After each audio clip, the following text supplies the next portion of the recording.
Bismillahirrahmanirrahim. Assalamualaikum warahmatullahi wabarakatuh.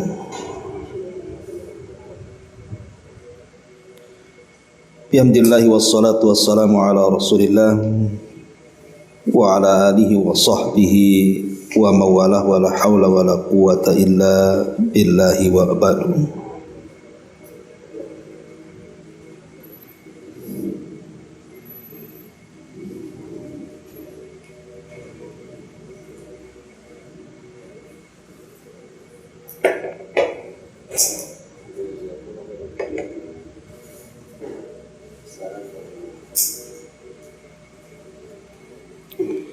Kita lanjutkan kajian kita, masih membahas kitab Bahjah Qulubil Abrar, dan kita masuk pada hadis ke-60 tentang adab menyembelih dalam Islam. Kita baca hadisnya. An Rafi' Ibn Khadij radhiyallahu anhu qala, qultu ya Rasulullah, inna laqu al-aduwa ghadan wa laysa ma'ana muda, afanadhbahu bil qasabi, qala ma anhara ad-dama wa dhukira ismullahi alayhi fakul laisa sinna wadh-dhafra wa sawhaddithuka anku amma sinnu fa'adhmun wa amma adh-dhufru famuda al-habashati wa asabna nahba ibilin wa ghanamin fanadda minha ba'irun faramahu rajulun bisahmin fahabasahu. Faqala Rasulullah sallallahu alaihi wasallam, inna li hadhihi awabida ka awabidil wahshi, fa idza ghalabakum minha syai'un faf'alu bihi hakadha, muttafaqun alaih. Dari Rafi' ibn Khadij radhiyallahu anhu, dia berkata, aku bertanya, wahai Rasulullah, besok kita akan bertemu musuh, sementara kita tidak lagi memiliki pisau tajam. Apakah boleh kita menyembelih hewan untuk dimakan dengan kayu? Beliau bersabda, sesuatu yang bisa mengalirkan darah, kemudian disebut nama Allah, maka makanlah, selain menggunakan gigi dan kuku. Aku akan jelaskan kepada kalian, adapun gigi sejenis tulang, sedangkan kuku adalah alat yang biasa digunakan oleh bangsa Habasyah untuk menyembelih. Lalu kami mendapatkan rampasan berupa unta dan kambing. Tiba-tiba ada salah satu unta yang kabur. Kemudian ada seseorang yang memanahnya hingga dapat ditangkap kembali. Maka Rasul sallallahu alaihi wasallam bersabda, sesungguhnya di antara unta-unta ini ada yang liar, sebagaimana binatang buas. Jika kalian merasa susah karenanya, maka lakukanlah hal seperti itu terhadap unta itu.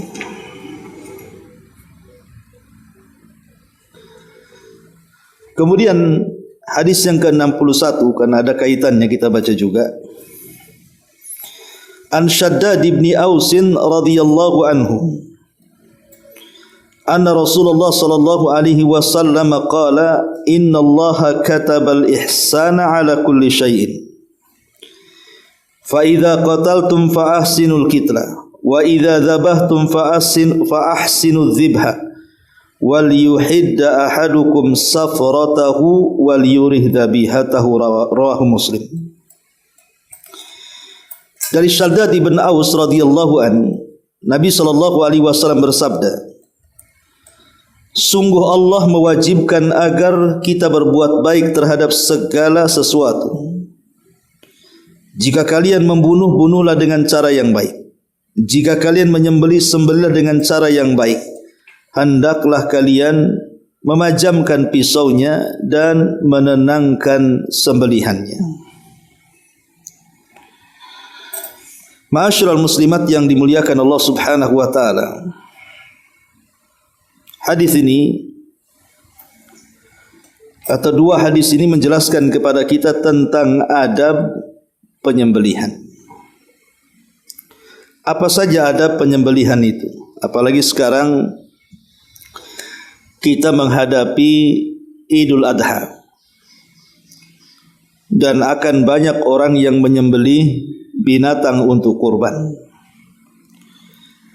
Maka sudah selayaknya bagi seorang tukang jagal yang akan menyembelih hewan kurban, dia harus mengetahui adab dan etika dalam menyembelih, supaya hewan yang disembelih itu baik dan juga halal. Apa saja adab-adab yang bisa kita ketahui dari adab-adab penyembelihan ini? Yang pertama, kita bahas tentang syarat-syarat orang yang menyembelih dulu. Syarat orang yang menyembelih yang pertama, an yakuna aqilan mumayyizan. Yang menyembelih harus berakal dan bisa membedakan mana yang baik, mana yang buruk. Artinya tidak mesti harus balik. Walaupun yang menyembelihnya belum balik, masih usia 10 tahun umpamanya kan, laki-laki, kalau dia sudah paham, berakal cara menyembelihnya dan paham, maka tidak mengapa anak kecil menyembelih binatang, asal disembelih secara syar'i, membaca basmalah. Kemudian yang kedua, an yakuna dza dinin samawi. Yang menyembelih itu harus beragama yang diberikan kitab langit, dan itu berlaku kepada dua agama. Pertama, agama Islam atau Muslim. Yang kedua, ahli kitab. Dan ahli kitab di sini maksudnya Yahudi dan Nasrani.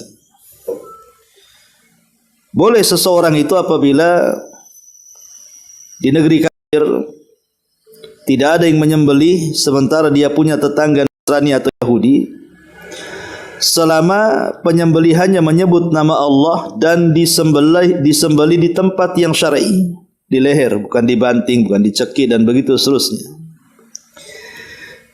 maka halal sembelihannya walaupun yang menyembelih ahli kitab. Kemudian yang ketiga, an yanwiyal muslim wa yusammi. Dan hendaklah seorang muslim niat untuk menyembelih karena Allah dan membaca basmalah. Dan yang terakhir, an yakunal muslim halalan laisa muhriman. Dan yang menyembelih seorang muslim yang tidak dalam kondisi ihram, dia sedang haji atau umrah, maka dibolehkan untuk menyembelih dan halal sembelihannya. Inilah 4 syarat seseorang bisa menjadi tukang jagal.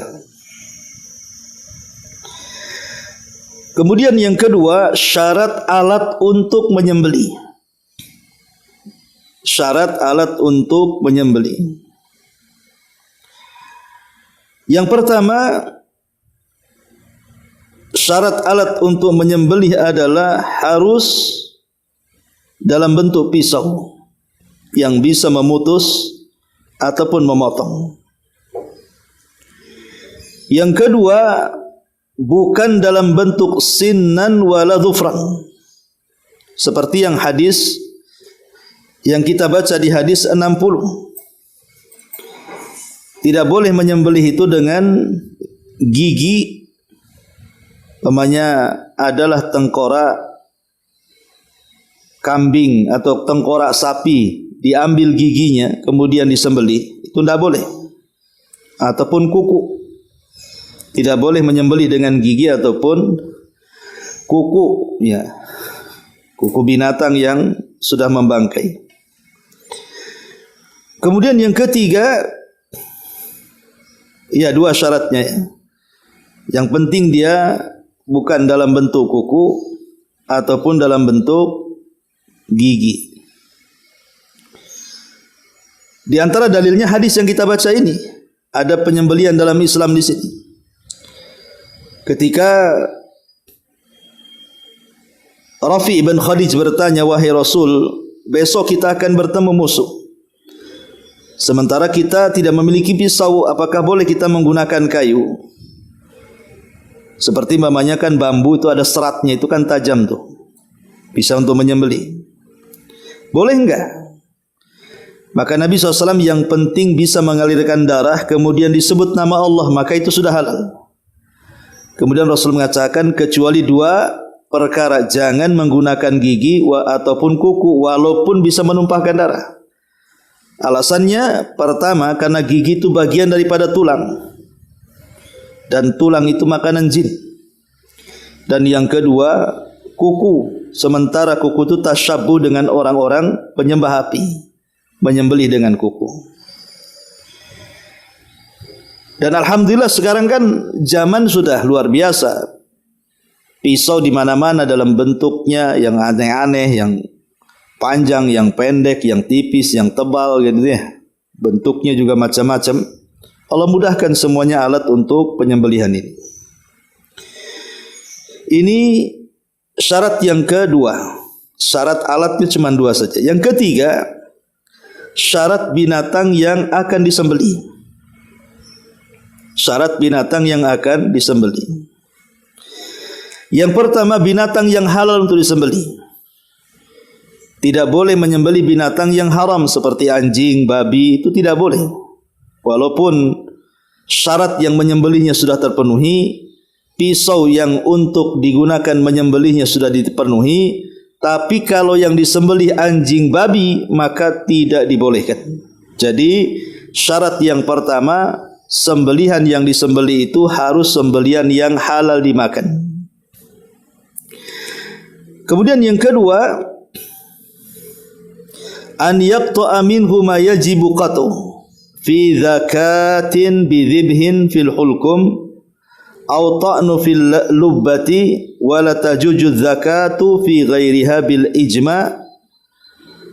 Yang kedua, memotong yang memang harus dipotong. Tidak boleh memotong yang tidak harus dipotong. Contohnya umpamanya nyembelih dipotong kakinya dulu, dipotong tangannya dulu, itu kan enggak mematikan binatang, ya. Tapi potonglah bagian tenggorokannya dan urat-urat yang di sekitar tenggorokannya. Adapun menyembelih selain daripada tempat itu, maka sembelihannya jadi haram. Umpamanya ditusuk di perutnya biar mati, atau ditikam di punggungnya, atau dipukul kepalanya, maka itu tidak sah penyembelihannya, itu tidak syar'i. Jadi dua syarat hewan yang akan disembelih. Pertama, memang hewan itu halal dimakan, ayam, kambing, sapi, unta gitu ya. Dan disembelih di tempat yang memang harusnya disembelih binatang. Ini syarat hewan yang akan disembelih. Ma'asyiral muslimat yang dimuliakan Allah Subhanahu wa taala. Adapun adab yang dijelaskan para ulama tentang penyembelihan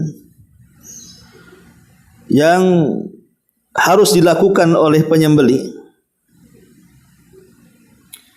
di antaranya dijelaskan oleh para ulama bahwa kalau berkaitan dengan kurban, maka tidak boleh menyembelih kecuali di waktu yang sudah ditentukan. Kalau tidak, maka tidak sah penyembelihannya. Kita tahu korban itu disembelih setelah Idul Adha sampai tanggal 13 menjelang terbenam matahari di tanggal 13 hari tasyrik. Itulah waktu penyembelihannya. Kalau sebelum itu atau lewat dari situ, ya sah-sah saja penyembelihannya, tapi tidak dinamakan hewan kurban. Ya, tidak dinamakan hewan kurban yang seperti itu. Kemudian yang kedua, harus menghargai atau menghormati binatang yang akan disembelih. Sebagaimana ketika ada seseorang yang menyiksa binatang yang akan disembelih di zaman Rasul, Rasul mengatakan, apakah engkau akan membunuh 2 kali? Kau siksa dulu baru kau sembelih. Maka sayangilah binatang. Irhamu man fil ardi sayarhamukum man fis sama. Sayangi makhluk yang ada di bumi, maka makhluk yang akan di langit akan menyayanginya. Termasuk juga sayangi binatang. Tidak boleh menyiksa walaupun akan disembelih. Karena ada juga orang-orang yang menyiksa sebelum disembelih, disetrum ataupun dibanting dulu baru disembelih. Maka ini tidak ihtiram namanya, tidak menghormati atau memuliakan binatang. Ya.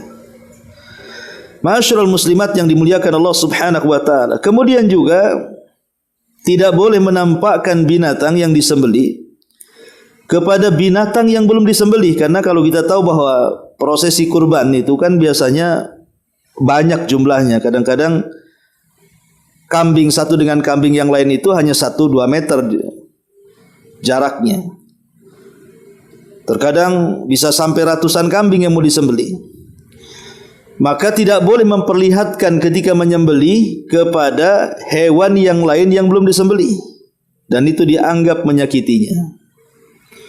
Tidak boleh, ya. Kemudian juga di antara adabnya diarahkan ke arah kiblat.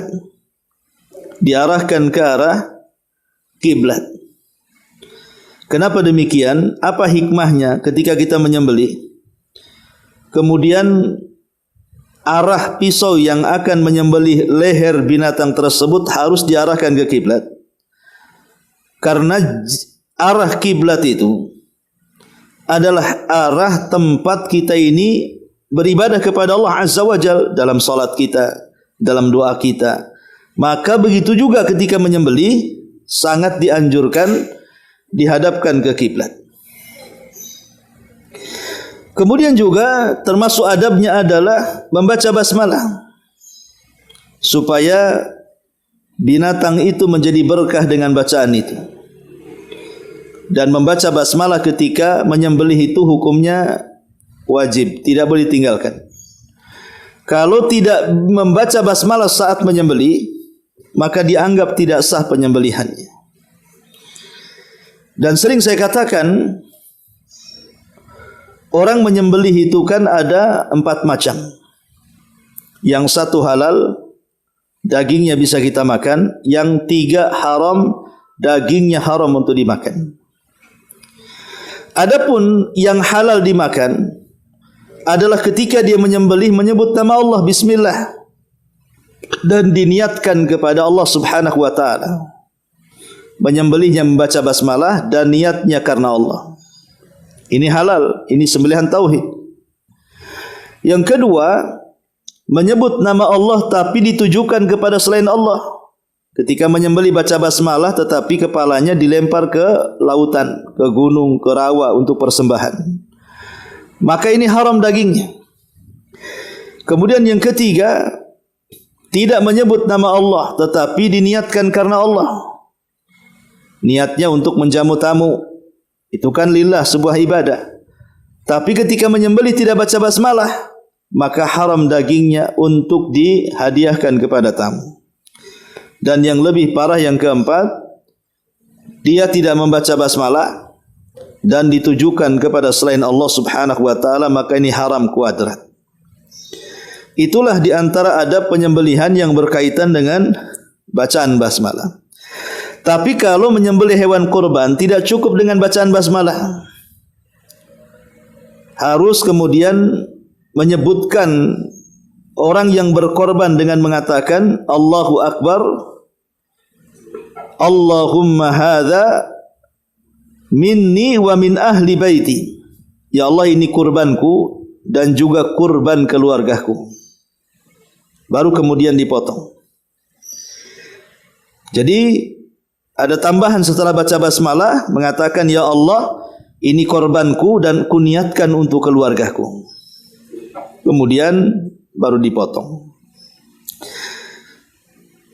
Ma'asyiral muslimat yang dimuliakan Allah Subhanahu wa taala. Kemudian juga tidak boleh menguliti binatang di saat dia masih hidup. Umpamanya ini kambing baru disembelih. Biarkan dulu dia. Tidak boleh langsung dikuliti. Saya pernah melihat ada kambing masih hidup dikuliti gitu. Ya betul memang sudah disembelih, tapi kalau masih hidup itu takutnya dagingnya jadi syubhat. Kenapa syubhat? Karena kita tidak tahu yang menghilangkan ruh itu gara-gara disembelih atau gara-gara dikuliti. Makanya biarkan binatang itu, pastikan binatang itu mati dulu. Baru kemudian seseorang boleh menyembelihnya. Ma'asyiral muslimat yang dimuliakan Allah Subhanahu wa taala. Inilah diantara juga yang disebutkan oleh para ulama tentang adab-adab menyembelih secara singkat. Tetapi kalau berkaitan dengan hewan kurban, ya sekalian kita masuk pada penyembelihan hewan kurban, maka binatang yang disembelih itu harus milik pribadi, bukan milik orang, bukan hasil curian, bukan hasil ghasab. Maka ini syarat yang pertama. Haruslah hewan kurban itu milik sendiri. Yang kedua, hewan kurban itu harus dari jenis yang ditentukan. Jenis yang ditentukan itu maksudnya dari binatang-binatang ternak. Dan binatang ternak yang ditentukan dikorbankan itu cuma 3 saja. Pertama kambing dengan jenisnya, maksudnya domba dan juga kambing kacang. Yang kedua sapi dengan jenisnya, maksudnya sapi dan kerbau. Dan unta. Hanya ini saja yang bisa dikorbankan. Adapun kuda, pendapat yang kuat para ulama tidak sah kurban dengan kuda. Ya. Kemudian juga yang ketiga, hewan yang akan disembelih untuk kurban itu harus usianya cukup. Sebab kalau usia tidak cukup, tidak sah kurbannya. Seperti unta usianya 5 tahun ke atas. Di bawah 5 tahun tidak sah. Kemudian sapi harus 2 tahun ke atas. Di bawah 2 tahun tidak sah. Kemudian kambing terbagi 2. Kalau kambing kacang di atas setahun, tidak boleh di bawah setahun, maka tidak sah. Kemudian adhan, domba, maka di atas 6 bulan, tak boleh di bawah 6 bulan. Kalau menyembelih di bawah 6 bulan, maka tidak sah sembelihannya. Tapi yang ideal tentu kambing ya 2 tahun itu idealnya, ya biasanya udah gemuk, udah besar gitu ya. Ya. Kemudian yang keempat, yang keempat bahwa binatang kurban yang akan disembelih tidak boleh ada cacat. Tidak boleh ada cacat. Dan cacat yang disepakati berdasarkan hadis, pertama dia tidak buta sebelah dengan buta yang jelas. Yang kedua tidak pincang dengan pincang yang jelas. Yang ketiga tidak sakit dengan sakit yang jelas. Yang keempat dia tidak terlalu tua, kurus sehingga tidak bersumsum lagi. Ini adab kalau berkaitan dengan hewan kurban. Ya.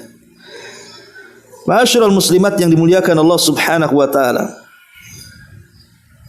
Kemudian juga kalau kita melihat hadis ke-60 atau ke-61, maka berbuat baik saat penyembelihan itu sangat dianjurkan dalam Islam. Karena Rasul yang mengatakan apabila engkau menyembelih, sembelih dengan cara yang bagus. Kalau tidak dengan cara yang bagus, maka dilarang untuk menyembelih. Karena ada beberapa kesalahan yang ditimbulkan oleh para penyembelih itu. Pertama, pisaunya tidak tajam sehingga tidak membunuh, bahkan menyiksa binatang. Maka ini bukan berbuat ihsan kepada binatang. Jadi sebelum menyembelih, pisaunya sediakan, kemudian yakinkan pisau itu tajam dan bisa memotong. Ya. Kemudian juga di antara kesalahan orang yang menyembelih, bahwa seseorang menyembelih dengan cara menyiksanya dengan setrum, dan itu ada kalau di barat itu kan disetrum biasanya ya. Maka ini haram hukumnya karena itu bukan tempat penyembelihan. Bukan tempat penyembelihan sama sekali. Ma'asyiral muslimat yang dimuliakan Allah Subhanahu wa taala, baik kita akan masuk pada hadis ini, syarah daripada Syekh As-Sa'di rahimahullahu taala. Perhatikan pada halaman ke-60 kita baca. Di sini Nabi mengatakan ma'an harad dama ila akhir, sesuatu yang bisa mengalirkan darah sampai akhir hadis. Kata beliau merupakan ucapan yang luas maknanya, mencakup segala sesuatu yang dapat mengalirkan darah. Contohnya adalah besi, tembaga, kuningan, rotan, kayu, kerikil yang sudah tajam atau selainnya. Dan segala sesuatu yang bisa menembus seperti peluru, senapan, maka itu bisa sebagai pengganti menyembelih karena benda tersebut dapat mengalirkan darah dengan menembus sasarannya, bukan karena beratnya. Termasuk pula dalam hal ini adalah berburu dengan anak panah. Demikian pula anjing, burung yang dilatih berburu, tentunya semuanya itu dengan syarat jika menyebut nama Allah dan binatangnya terlatih. Kemudian kata beliau, adapun bagian tubuh yang dipotong ketika menyembelih adalah kerongkongan dan tenggorokan. Jika keduanya telah terpotong maka sudah cukup. Apabila bersama itu terpotong pula dua urat leher, maka itu lebih utama karena cepat matinya. Jadi kalau kita memotong kambing atau memotong sapi, kalau hanya tenggorokannya saja, itu lama matinya tuh. Kalau bisa leher sebelah kanan, leher sebelah kiri itu juga terkena potongan pisau, karena itu akan mempercepat kematiannya. Adapun hewan buruan maka cukup dengan melukai salah satu bagian dari tubuh hewan tersebut. Hal ini karena demikianlah yang dibutuhkan. Yang penting nancap di mana saja anak panah itu, kemudian dia tumbang. Tapi ketika melesatkannya membaca basmalah, kemudian setelah dicek rupanya mati, halal. Ya, tapi kalau masih hidup sebaiknya disembelih. Tapi kalau sudah mati maka halal binatang buruan selama zatnya halal bukan haram. Kemudian kata beliau, adapun hewan buruan maka cukup dengan melukai salah satu bagian dari tubuh hewan tersebut. Hal ini karena demikian dibutuhkan. Contohnya, jika ada seekor unta, sapi atau kambing yang kabur dan sulit untuk menangkap, maka di saat itu kondisi sama seperti hewan buruan, sebagaimana yang disebutkan di dalam hadis. Di bagian tubuh manapun dia terluka, maka hal itu sudah cukup. Demikianlah halnya dengan hewan buruan. Jika bisa ditangkap dalam keadaan masih hidup, maka hewan tersebut harus disembelih. Artinya kalau tidak didapat dalam kondisi hidup alias mati, maka halal sudah. Ya, tinggal dikuliti kemudian dimasak. Maka sebuah hukum itu berlaku sesuai dengan faktor penyebabnya. Hewan yang sulit ditangkap maka dihukumi seperti hewan buruan, walaupun termasuk hewan peliharaan. Demikian pula hewan yang bisa ditangkap dalam keadaan hidup harus disembelih terlebih dahulu, walaupun termasuk hewan yang liar. Ini pernah terjadi di beberapa tempat, Bu, terutama di musim Idul Adha itu yang kabur kambingnya, kabur sapinya gitu ya. Kalau memungkinkan ditangkap kambing dan sapi itu, ya itu lebih baik. Tapi terkadang ada beberapa kambing atau sapi itu justru liar, membahayakan orang. Kalau ditangkap diseruduk dan tidak bisa ditangani oleh pawangnya, maka terpaksa menggunakan panah. Ya, sama dengan orang memburu, dengan catatan dia membaca basmalah. Tapi kalau kena panah dia masih hidup, tetap harus sembelih. Tapi kalau mati maka halal darahnya dan juga halal dagingnya. Rasulullah mengecualikan gigi dan benda-benda yang bisa mengalirkan darah. Kemudian beliau menyebut alasannya, karena gigi itu merupakan tulang dan tulang itu makanan jin dan setan. Kemudian kata beliau, maka hal ini menunjukkan bahwa semua tulang walaupun bisa mengalirkan darah tidak boleh digunakan untuk penyembelihan. Adapun yang mengatakan bahwa sebab pelarangan itu dari dua hal, karena dia adalah gigi dan karena ia adalah tulang. Lalu penyebutan gigi disendirikan, namun yang benar adalah yang pertama, yaitu sebab pelanggaran itu adalah karena alasannya tulang.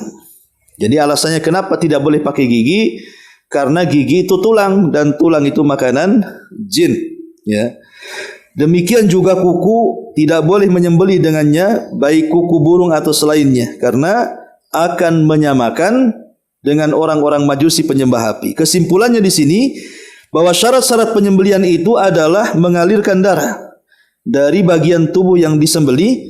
Orang yang menyembelih tersebut adalah seorang muslim atau ahli kitab dan disebut nama Allah ketika menyembelihnya. Adapun hewan buruan, maka syaratnya lebih longgar daripada hewan sembelihan. Ya, karena cukup dipanah mati, bisa dimakan, kecuali kalau masuk solokan dan solokan itu ada airnya.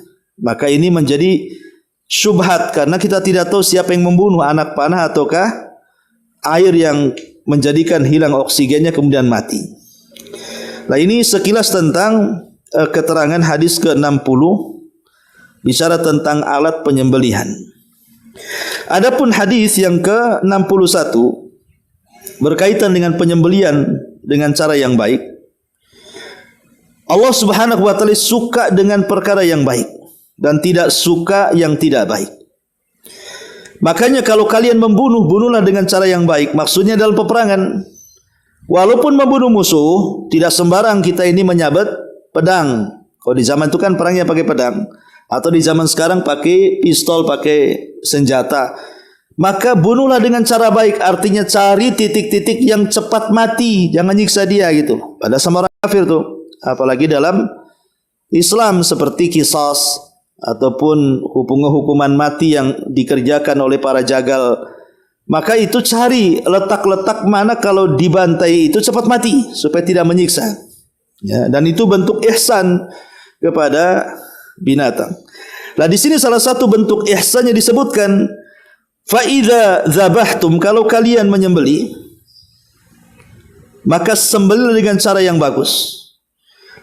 Bagaimana cara menyembelih yang bagus itu? Dua di sini. Wal yuhidda ahadukum safratahu.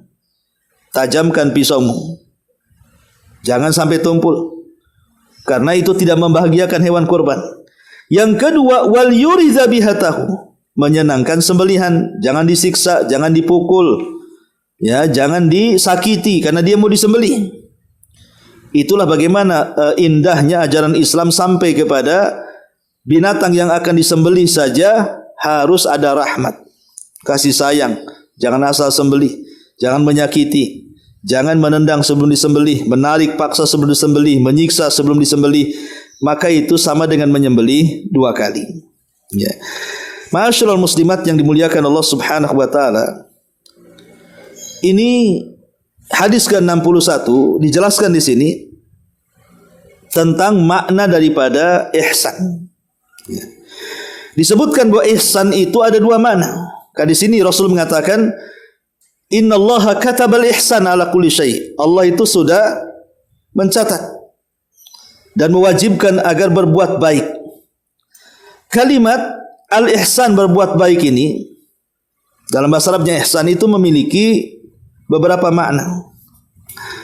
Makna yang pertama, ihsan dalam beribadah, yaitu dalam hadis Jibril yang panjang ketika bertanya kepada Rasul tentang ihsan, maka Rasul mengatakan, anta budallah ka'annaka tarah fa illam takun tarahu fa innahu yarak. Engkau beribadah kepada Allah seolah-olah engkau melihat Allah, padahal susah untuk itu, maka yakinilah Allah melihat kita. Kalau tidak bisa yang pertama seolah-olah melihat Allah, yang kedua seolah-olah dilihat Allah. Dan makna yang kedua ihsan dalam menunaikan hak-hak manusia atau dalam bab muamalah, itu makna yang kedua. Inti dari ihsan yang hukumnya wajib adalah engkau melaksanakan hak-hak sesama makhluk yang bersifat wajib, seperti berbuat baik kepada orang tua, silaturahim, berbuat adil, dan begitu seterusnya. Ya. Jadi ihsan, kalimat ihsan itu bisa dibawa kepada ibadah, bisa dibawa kepada muamalah, termasuk juga penyembelihan. Karena ihsan ini dibawa kemana-mana. Makanya Rasul mengatakan innallaha katabal ihsana ala kulli syai'. Jadi sifat berbuat baik itu harus terdapat kepada siapapun dan kepada apapun. Bukan hanya kepada manusia, kepada binatang juga sama. Tetap harus berbuat baik. Tidak boleh kemudian kita berbuat kasar. Karena di zaman Rasul ada seorang sahabat yang menelantarkan unta. Jadi unta itu hanya dipekerjakan saja. Tapi giliran lapar nggak dikasih makan. Giliran sakit tak diobati. Tapi giliran kerja harus kerja. Akhirnya kemudian unta ini dari kejauhan melihat Nabi SAW sedang menunggangi seekor keledai, membonceng Anas bin Malik radhiyallahu anhu. Tiba-tiba unta itu menyusul Nabi. Setelah kemudian di hadapan Nabi, tiba-tiba dia pun yabruk, seolah-olah sujud kepada Nabi SAW. Kemudian Rasul turun, tak sadar melihat kedua mata unta itu mengalirkan air mata. Maka Rasul mengusapnya. Entah apa yang dilakukan Rasul dengan unta itu, berbisik-bisik. Tiba-tiba Rasulullah SAW mengatakan di hadapan para sahabat Ansar, siapa pemilik unta ini? Maka sahabat Ansar mengatakan, saya wahai Rasul. Maka Nabi SAW mengatakan, bertakwalah kau kepada Allah. Unta ini sudah Allah kuasakan kepadamu. Engkau hanya bisa mempekerjakan tapi tidak bisa mengurusnya. Lihat bagaimana kemarahan Nabi SAW kepada orang yang tidak sayang dengan binatang. Sampai Rasul mengatakan, bertakwalah kau kepada Allah. Jangan asal kau pakai unta itu, kau tak pandai pula merawatnya. Lihat unta itu mengadu kepadaku, kata Rasul, bahwa engkau menyiksanya. Lah saat unta itu sujud, para sahabat menyaksikan. Maka para sahabat datang kepada Rasul, ya Rasul, unta tak berakal saja sujud. Harusnya kami yang berakal yang sujud. Maka Rasul mengatakan, jangan. Kalau Allah perintahkan aku memerintahkan manusia untuk sujud kepada manusia yang lainnya, maka yang pertama aku perintahkan istri sujud kepada suami karena besarnya hak. Ya. Ini menunjukkan bahwa hadis ini, hadis yang dikeluarkan Imam Ahmad dalam musnadnya, menunjukkan kepada kita, kita harus sayang dengan binatang. Lah termasuk juga saat menyembelih. Wal yuhidda safratahu wal yurih dhabihatahu, tajamkan pisau-pisau kalian, tenangkanlah hewan sembelihannya. Nah ini bentuk berbuat baik kita kepada binatang, ya. Wallahu alam, ini di antara dua hadis yang menjelaskan tentang adab-adab penyembelihan dengan cara yang baik. Kesimpulannya dari pembahasan kita ini, bahwa menyembelih binatang itu ada aturannya. Kalau tidak mengikuti aturan ketetapan Islam, maka binatang itu tidak menjadi daging yang bisa dimakan. Boleh jadi daging bangkai yang dilemparkan. Tetapi yang terpenting adalah saat seseorang kemudian menyembelih binatang, hanya dua perkara saja. Pertama, jangan lupa baca basmalah. Dan yang kedua, sembelihlah di tempat yang memang harus sembelih, maksudnya di lehernya. Kalau ini sudah dilakukan, maka siapapun yang menyembelihnya, selama dia bisa menyembelih mau anak-anak, remaja, dewasa, laki-laki, perempuan, apakah dia seorang muslim ataupun ahli kitab, maka halal sembelihannya. Tapi kalau yang menyembelihnya orang Hindu, Buddha, atau agama-agama yang tidak diturunkan kitab langit kepada mereka, maka dianggap tidak sah sembelihannya. Jadi orang kafir yang boleh menyembelih itu hanya ahli kitab saja. Ya. Dan kita tahu bahwa sembelihan itu ibadah yang agung, Bu. Karena sembelihan ini dipakai oleh dukun-dukun, oleh paranormal, bomo dan yang semacamnya untuk menyekutukan Allah. Sehingga ketika ada orang-orang datang kepada mereka, terkadang mereka mensyaratkan untuk menyembelih binatang, tetapi bukan untuk Allah, tapi untuk jinnya. Maka ketika kemudian kita menyebut nama Allah dan disembelih di tempat yang layak disembelih, maka itu bentuk tauhid yang sangat agung. Bentuk tauhid yang sangat agung yang Allah katakan qul innas salati wa nusuki wa mahyaya wa mamati lillahi rabbil alamin. Katakan salatku, penyembelihanku, hidupku dan matiku aku hanya menyerahkan kepada Rabb semesta alam. Karena dulu di zaman Nabi sallallahu alaihi wasallam ada dua orang yang sedang safar. Kemudian melewati sebuah perkampungan, di situ ada berhala yang harus disembah. Dan itu berhala yang diagungkan kaum yang ada di situ. Siapapun yang lewat kampung mereka maka harus melewati berhala dan berkurban. Kalau tidak, tidak dibolehkan lewat ke jalan mereka. Cari jalan lain. Ketika dua orang ini kemudian masuk ke kampung itu, diusir, tidak boleh lewat sini. Kemudian anak muda ini mengatakan, kenapa kami tidak boleh lewat sini? Maka orang kampung di situ, kecuali kalian berkurban, maka kami akan biarkan kalian lewat. Maka keduanya dibawa ke berhala yang sangat besar. Kemudian diajarkan cara menyembah Tuhan yang dianggap Tuhannya berhala itu. Kemudian yang pertama dipanggil, kamu sini. Ya, qarrib walau kana dzubaba. Sembelilah binatang untuk berhala kami walaupun seekor lalat. Akhirnya dia pun tangkap lalat, kemudian menyembelih dan melakukan kesyirikan kepada Allah Azza wa Jalla. Kemudian yang kedua lewat juga, pertanyaannya sama, disuruh berkurban. Dia bilang saya musafir, tak ada duit. Maka mereka mengatakan kurban juga kamu walaupun seekor lalat. Kemudian karena tauhidnya kuat dia mengatakan, oh tidak bisa, walaupun seekor lalat aku tidak mungkin mempersembahkan kepada berhala kalian. Maka keduanya diwafatkan oleh Allah. Yang berkurban seekor lalat di hadapan berhala Allah masukkan ke dalam neraka. Yang tidak mau berkorban kepada berhala hanya kepada Allah, walaupun itu seekor lalat tetap dimasukkan ke dalam sorga karena dia mati di atas tauhid. Jadi sembelihan ini juga menentukan kita ini mentauhidkan Allah ataupun tidak. Wallahu alam. Ini keterangan singkat dari dua hadis 60 dan 61. Sebelum saya tutup, silakan kalau ada yang mau bertanya, kita buka tanya jawab. Ada yang pertanyaan di luar tema. Kalau kita ke Tanjung Pinang atau ke Ubat itu masuk apa enggak? Itu kembali kepada uraf, kebiasaan. Karena kan kalau kembali kepada jarak yang ditentukan para ulama ini ada 15 pendapat gitu ya. Ada yang jarak Mekah Badar, ada yang jarak jarak Madinah Badar, jarak Madinah Uhud, jarak Madinah, pokoknya akhirnya banyak perselisihan sehingga tidak bisa mana satu yang sahih. Maka ketika itu tidak bisa diputuskan karena banyaknya riwayat, maka kembali kepada uraf. Uraf itu kebiasaan manusia. Kalau menurut orang sini ke Tanjung Pinang safar, ya sudah berarti bisa qashar. Atau ke sini Tanjung Uban menurut kebiasaan orang sini safar, ya sudah qashar. Tapi kalau ke Barelang walaupun lebih jauh dibandingkan ke Tanjung Uban yang hanya speed 15 sampai 20 menit gitu ya. Sementara ke Barelang bisa 2 jam.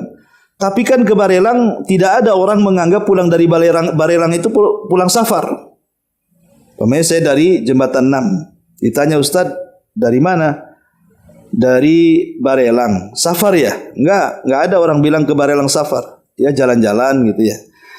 Tapi kalau ke Tanjung Pinang, kalau saya katakan dari mana Ustaz? Safar dari Tanjung Pinang, saya kira pas bahasa safar itu. Dan semua orang mengucapkan kalimat itu. Maka kalau memang menurut uruf kebiasaan yang ke sana itu disebut safar, ya sudah boleh mengqashar salat dan menjamanya. Ya.